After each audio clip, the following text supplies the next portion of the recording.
C'est donc un troisième mandat assez incertain qui commence aujourd'hui pour Alassane Ouattara. Le président ivoirien élu va prêter serment tout à l'heure à Abidjan en présence de plusieurs centaines d'invités, de nombreux chefs d'État africains. L'ex-président français Nicolas Sarkozy est annoncé.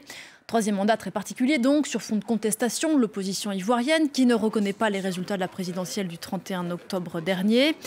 Et alors que le dialogue amorcé avec le chef de file de l'opposition est au point mort. Bonjour Virginie Hertz, c'est votre décryptage ce matin. Réélection donc très contestée par l'opposition. Comment se positionne-t-elle en ce jour d'investiture ?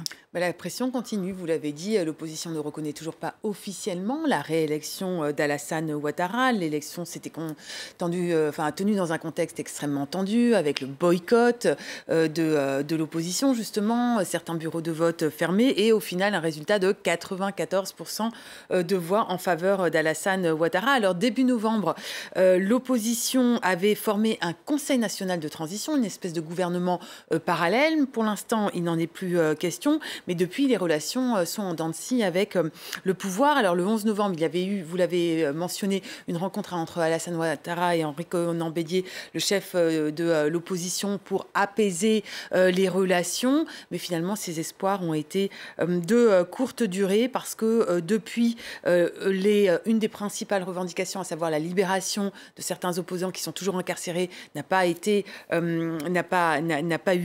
lieu. Et du coup, désormais, Henri Konan Bédié demande un dialogue national, mais attention, un dialogue national encadré par l'ONU. Alors, il y a peu de chances quand même que le régime accepte cette nouvelle revendication.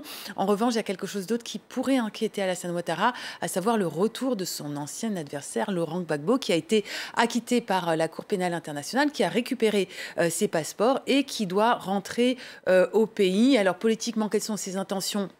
On n'en sait rien. Pour le moment, le mystère plane. En tout cas, ce qui est certain, c'est qu'une des prochaines échéances pendant laquelle les opposants vont pouvoir peut-être mesurer leur poids politique, y compris Laurent Gbagbo, c'est celle des législatives qui doivent avoir lieu en principe en mars prochain.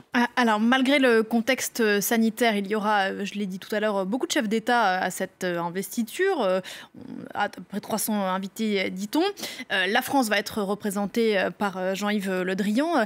À quel point est-ce le signe de l'influence de la Côte d'Ivoire en Afrique de l'Ouest ?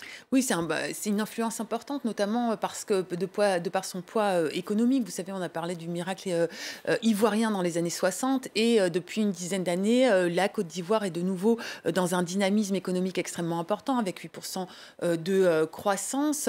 Alors ça, c'était juste avant le Covid, mais a priori, les chiffres sont plutôt bons. Le revenu par habitant a doublé en l'espace de 10 ans. Et aujourd'hui, la moitié de la population est étrangère ou a des parents étrangers. Et donc, on sent qu'effectivement, la stabilité et la paix dans le pays a un impact sur toute la région, mais sur la durée, la paix et la sécurité en Côte d'Ivoire ne se fera pas seulement avec un accord politique, mais surtout, il va falloir relever un défi économique.